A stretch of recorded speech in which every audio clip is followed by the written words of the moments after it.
A few subscribers, Mr. Morris and The Todd, have been bugging me to check out the budget Spyderco line, the Byrd line. And if you don't know about the Byrd Cara Cara 2, it's kind of sort of in the same category as the Endura 4 in size and inspiration. And instead of $70, it's a filthy $20. It's a Spyderco for poor people. Poor people, of course, are people who buy too many knives, like, for example, a cheaper version of a similar knife they already have. But let's look at the dimensions of the Byrd Cara Cara 2, whatever the hell that means, with the dimensions of the Endura 4 in parentheses to make everything just a little harder to read, like the overall length and weight. You know the reason why I never bought a Byrd, right? The blade length and the cutting edge. You're like, the steel? Handle size and grip area. Nah, I don't care about steel.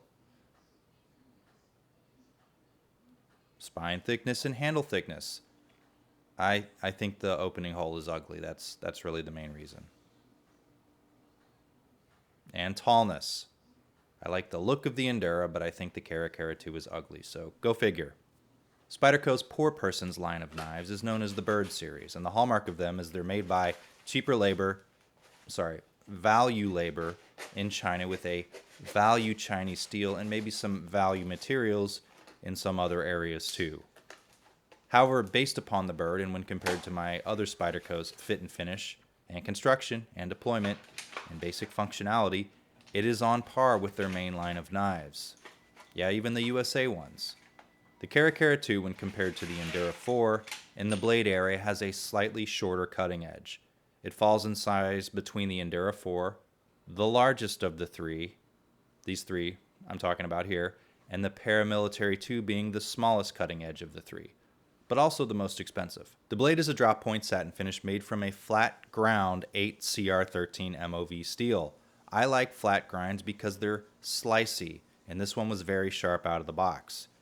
8CR13 MOV steel is a Chinese steel found in many cheap Chinese knives and Chinese-made Spydercos, and also some expensive ones when a vendor on DH Gate decides they call it M390 or D2. You're an M390, and you're an M390, and you're an M390. But in reality, this cheaper steel means you'll just have to sharpen it a bit more often than a 1%er Spyderco. Also, it must be noted, it seems that the Chinese can get an edge grind down that looks even. However, a $140 made in Colorado knife has issues in that area. I wish I could explain that. Deployment of the blade is similar to the Endura 4 and the Delica 4. It's not a knife you can flick open quickly. I mean, you can, but it ain't easy. The thumb works better. It's one-handed opening, click, click, click. I guess the middle finger deployment would work too. The lockup on the knife is handled by a lock. Lock. It's kind of stiff like the Endura and the Delica, but it's reliable. So you can open it with one hand and close it one-handed like this. It is a little awkward, or you can just use two-handed closing if you don't want to flick it and shake it and reposition your hand. And in reality, the only people who care about how smoothly you open and close the knife are jerks on the internet trying to be more tactical and I guess more manly than you are.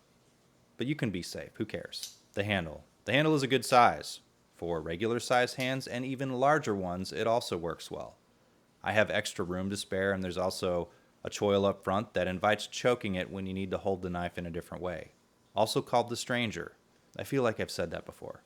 There's also some jimping on the blade spine here, although the slope isn't quite as aggressive as the Endura 4 or the Paramilitary 2, and I do slightly prefer the thumb ramp on those a little bit better because, it gives you something to press against with your thumb when you're cutting hard.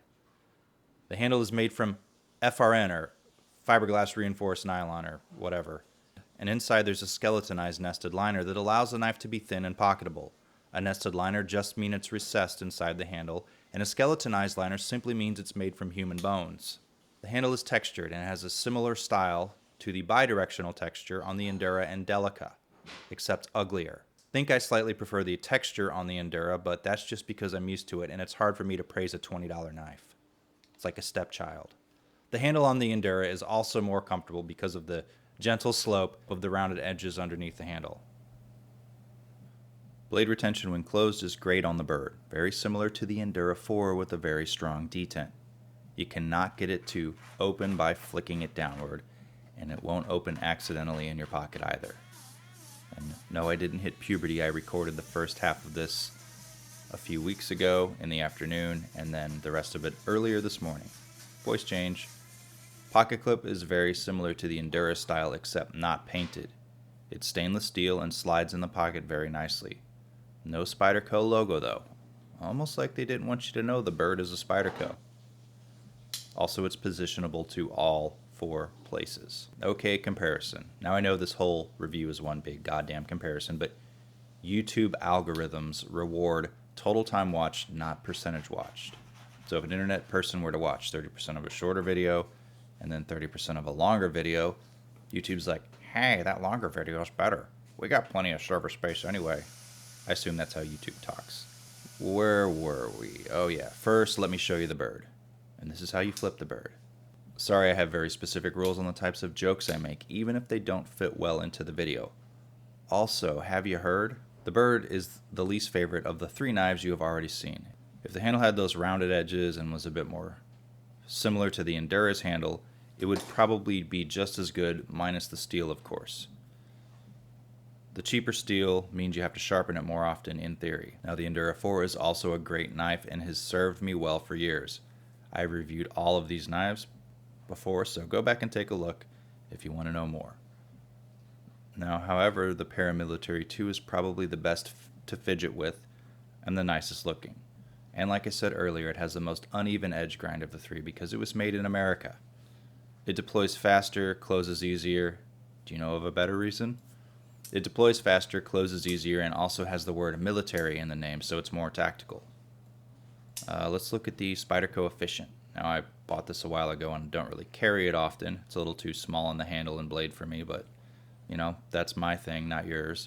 It deploys faster, only slightly though. It's also a Chinese-made knife, so expect edge retention to be similar to the Byrd. Also, it ain't as ugly. Now the Delica. The Delica is too small of a knife for my tastes. A lot of people like it, and it comes down to personal preference. I like full-size handles and larger blades, which is why I don't carry this much. And as it is, the blade to me isn't much more useful than my small Leatherman's blade, which is why I don't carry a Delica. I don't know, how about the Griptilian? So this isn't just a big Spyderco love fest. How's that look? Yeah. What about the 941? People like that one too, so guess we'll show that. Okay, so I think I've said everything one needs to know about the Byrd Cara Cara 2. It's a very functional, budget-friendly knife, and if you don't have more than $25 to spend on a pocket knife because you work back of the house, it's one of the best buys you can get in a Spyderco. It doesn't deploy fast, but it's also a frickin' pocket knife. Does it need to? If money isn't an object, the Tenacious and the Endura might be better choices. And if you want to spend more than $100 on a knife, my money is on the Paramilitary 2. If you like this review, and unless you're a jerk, how couldn't you? Subscribe to my channel. Baton that like button. Leave a comment about how I didn't baton. And as a word on my absence, I had a death in the family, which has kept me from YouTube for weeks because of traveling and all those things you have to do when a parent dies. My video output will be sporadic until the, mid-March. I got something going on next week. Not that you really care, but I may not have a video next week. So just stick with me, and if you need your fix, rewatch all of your favorite videos. You're like, I don't have one. Because I love them all. Then watch them all. I sometimes wish my videos took less time to write, shoot, and edit, but they don't. So, thanks for watching.